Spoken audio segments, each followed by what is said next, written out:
On to the leaking coming from the White House. Now, this is pretty amazing. You have two different arguments coming out about the leaking coming from the White House. First, let's go to Mad Maxine Waters. This woman's IQ gets lower every day. Here's Maxine Waters.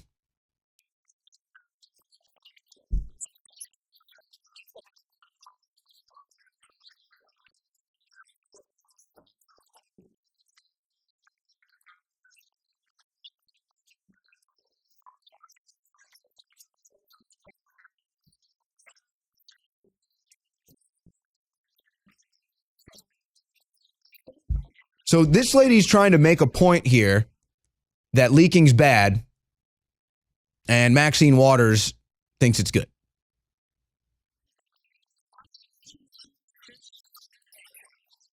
So again, another example of Democrats. We had an audio issue on our end there, folks. Sorry about that. But basically, Maxine Waters is sitting here saying she's glad people are leaking. She wants to know what's going on. She needs to know. In fact, she said she needs to know what's going on.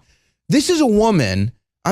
Folks, I feel bad. I don't want to come on here and insult an old lady who has dementia and Alzheimer's and is mentally deranged. That's not why I got into political news talk.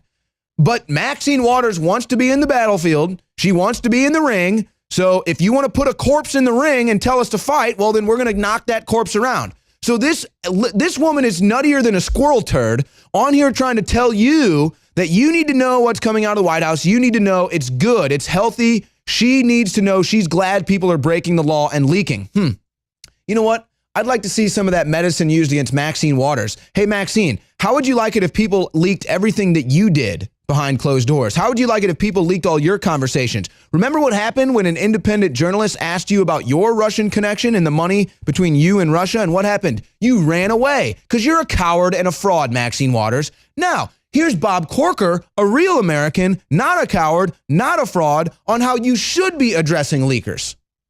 I was aware of the initial change that was getting ready to take place. I have encouraged the president, and now I encourage that through General Kelly, to fire every single person that's had anything whatsoever to do with backbiting, undermining other people for their own benefit, or leaking, and not to be cautious about it. If there's even a thought that somebody was involved, get rid of them. I mean, it is unseemly what is happening at the White House right now, or what has been happening. Again, it appears that General Kelly is taking charge. And I say this not to say anything against the first chief of staff. I don't know if he was ever given that authority in the first place. But to have people there that are leaking information, that are talking to each of you to try to have their public policy implemented because they're getting you to argue on their behalf, and we know it's happening. These people should be fired. They should be out of government. They're disloyal to our government, and I hope that that's what's going to happen. Yeah, and I think that everybody is ready for that point. And just like that's how leakers and traitors inside the White House and inside the government need to be handled, this is how we, the Republic, the electorate, need to handle the 2018 midterm elections. If people like Pelosi and Waters and McCain and Blumenthal and all of these swamp creatures, Susan Collins, if they all get in again in 2018, then we really let Trump down. We really let ourselves down. We really let our country down. Because just like the leakers and traitors in the White House, these are the leakers and traitors in Congress. Okay, so that is upon the American people to fix in 2018. So if we expect Trump to clean out the White House and drain the swamp, we better do the exact same thing in the midterms in 2018, or we don't have anything really to say.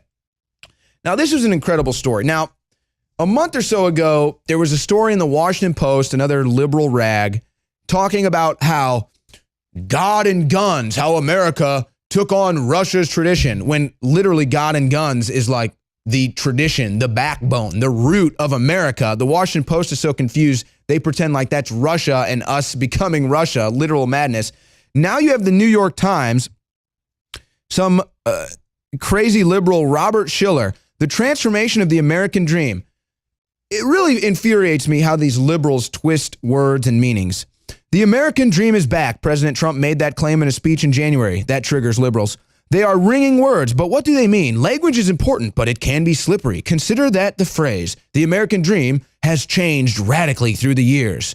No, only in your liberal warped mind, New York Times' Robert Schiller.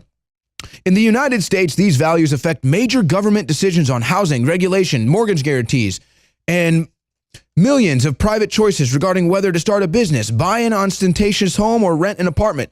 No, see, that's where you're wrong, Robert Schiller. You started it off saying that these values affect major government decisions. No, see, the American dream is that the government doesn't make our decisions. We make decisions without government. That's the dream. That's freedom. That's independence. But the liberals don't get it. Conflating the American dream with expensive housing has dangerous consequences. So now he's insinuating that Trump and Carson are just saying that being rich and successful is the American dream. The liberals really don't get it, folks. So he writes this whole story conflating the American dream with lust and power and greed. No, the American dream is being free to make your own decisions and to be as rich as you want, to have a big business, a big house, as big or small as you want.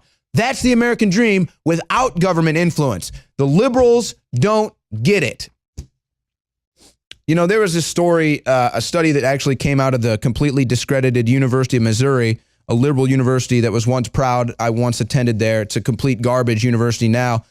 And they did a report on fake news. You know, it's just funny. They have that Drudge is listed as one of the most fake news sites. All Drudge does is link to other sites. That's how delusional these people are. They vote Drudge fake news. Drudge just links to other sites that they voted as trusted. So it's literally a complete joke. You want to talk about a complete joke? Tell me where the outcry is over this madness. Victoria's Secret had a young girl lingerie fashion show. I feel guilty even sharing this story and showing these images. This is disgusting. This is despicable. Victoria's Secret needs to be seriously looked at for having a children's lingerie model show. That is sick, man.